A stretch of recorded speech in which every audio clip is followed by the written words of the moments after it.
Good day, folks. It's been a blast to be here this time around, and I'm really glad that we're going to have a chance to present some of the research. I'm Mike Toecker. I am an INL Department of Energy subject matter expert for exercises. So I've been working with the Defense Advanced Research Projects Agency on a very interesting project called RADICS, and I'm not going to go through the full acronym.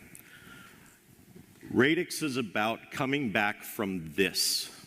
All right, a large, significant cyber attack that finds its way somehow through all of our best defenses and finds a way to black out the grid.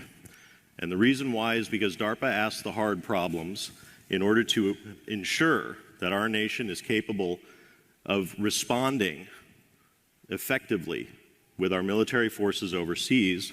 And the best way to do that is to ensure that we have adequate critical infrastructure support when we're at home.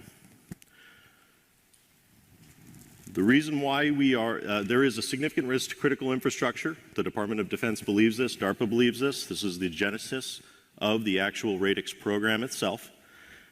Part of this is that we recognize that at some point we may need additional support in order to recover from an incident like this. And this is a problem for us because mission effectiveness is directly related to the effectiveness of our bases. And if our bases don't have power, it's very difficult for us to go forth and defend the homeland.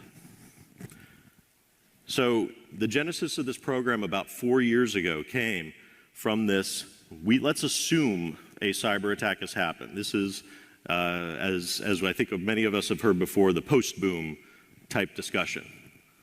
And so if this happens, how best do we recover from it? What tools do we need? What support is required? And when is that most effectively used?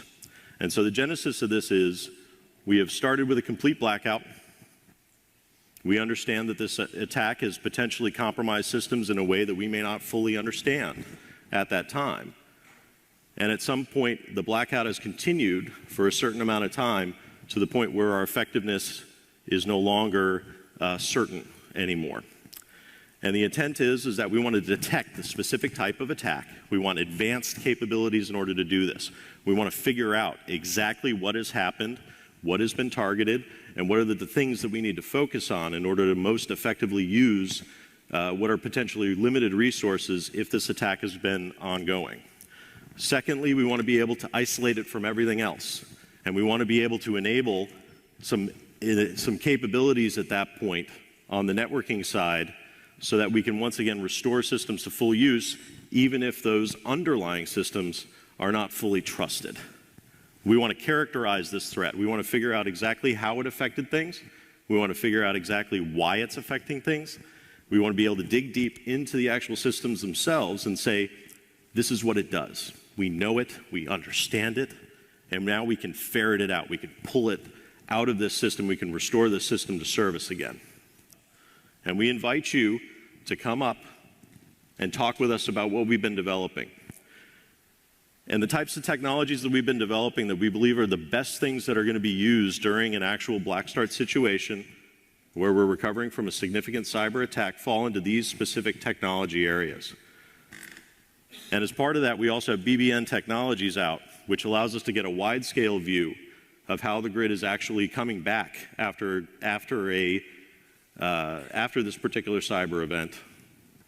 And it tells us in an out-of-band manner how that grid is coming back. So we have several performers up there. The next one up is that we assume that telecommunications networks that we normally rely on in order to do SCADA communications, voice communications, as well as the internet, are down during this. So we think we have to set up a secure emergency network as well. The best tools in the world must be utilized by us.